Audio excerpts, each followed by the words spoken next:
chicos, chicas, estamos aquí en un nuevo, bueno, esto es un tutorial y vale, os voy a enseñaros cómo arreglar tu bandicam, o sea, para que se escuche la voz y que hay unos que le pasaban lo mismo antes, lo mismo que yo. Para que se le escuche la voz, se le escuche su voz sin micrófono, no pueden ver ni un micrófono y que se vea su cara. Bueno, lo siguiente es esto.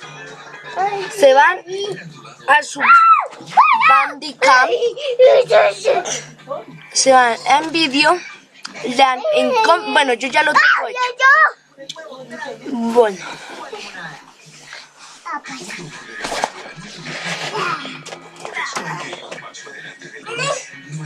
Mamá, boté al bebé al piso. Bueno, chao.